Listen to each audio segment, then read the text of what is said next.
Alex. എൻ്റെ പേര് അരുൺ. ഒരു മെന്റലിസ്റ്റ് ആണ്. അപ്പോൾ ചെറിയൊരു പാട്ട് റിവീൽ ചെയ്യാനുള്ള ശ്രമത്തിലാണ്. നമുക്കൊന്ന് നോക്കാം. ഓക്കെ, അപ്പോൾ ഒരു പാട്ട് മനസ്സിൽ വിചാരിച്ചോളാം. ഓക്കെ, വിചാരിച്ചിട്ടുണ്ട്. അത്യാവശ്യം മലയാളമാണ് സംഭവം അല്ലേ? കോമൺലി എല്ലാവരും കേട്ടേക്കണ ഒരു പാട്ടാണ്. മീൻസ് കേൾക്കാത്ത പാട്ടല്ല. ഓക്കെ, ആ പാട്ടിന്റെ വരി ഒന്ന് മനസ്സിൽ ഒന്ന് ഇമാജിൻ ചെയ്യാം. ഫസ്റ്റ് വരി ഒന്ന് വിചാരിച്ചു, സെക്കൻഡ് ലൈനും കൂടി ഒന്ന് അതിന്റെ കണ്ടിന്യൂഷൻ കിട്ടുമോ നമുക്ക്? അല്ല, മനസ്സിൽ കിട്ടും. കോമൺ ആയിട്ട് പാട്ടിന്റെ വരികളപ്പോൾ കണ്ടിന്യൂസ് ഒരു 3-4 വരി വരെ അറിയാം. ജസ്റ്റ് കൈ ഒന്ന്. ഓക്കെ, എനിക്ക് തോന്നുന്നു ഞാൻ ടിപ്പിലൊന്ന് പിടിക്കണേ. എനിക്ക് തോന്നുന്നു ഗ്രൂപ്പായിട്ടൊക്കെ പാടുമ്പോഴുള്ള നമുക്ക് അല്ലെങ്കിൽ ഗ്യാങ് എന്നുള്ള ഒരു കൂട്ടം അതുപോലത്തെ ഒരു വാക്കുകളൊക്കെ വരുന്നത്. Okay okay.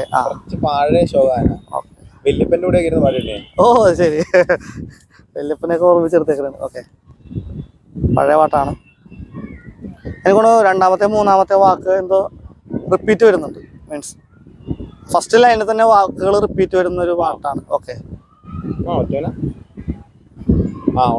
ഉണ്ട്. ജസ്റ്റ് ഫോണൊന്ന് തരാമോ? യൂട്യൂബ് എടുത്തിട്ട്. യൂട്യൂബിൽ ഈ പാട്ട് ഈ അടുത്ത് സെർച്ച് ചെയ്തിട്ടുണ്ടോ? ഇല്ല. യൂട്യൂബ് എടുക്കുമ്പോൾ തന്നെ ചാടി കയറി ആ പാട്ട് വരില്ലല്ലോ. വരില്ല. ഓക്കെ, ഇനി അണ്ണന്റെ കാര്യം അറിയുന്നില്ല. അല്ല, ഞാൻ എടുക്കാൻ ശ്രമിക്കാണ്. അപ്പൊ ആ പാട്ട് നമ്മളിപ്പോ പെട്ടെന്ന് വീട്ടിൽ നിന്ന് ജോലിക്ക് പോകാൻ വേണ്ടി റെഡിയായി ഇറങ്ങുന്നു. ജോലിക്ക് പോകണം, പഠിക്കണം. ജോലിക്ക് പോവാ. ഇപ്പോഴും പഠനകാലത്തേക്കാണ് പെട്ടെന്ന് കിട്ടാതെ.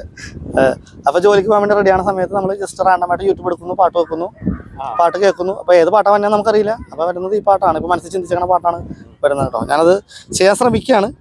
ചിലപ്പോ പാളിപ്പോകാം.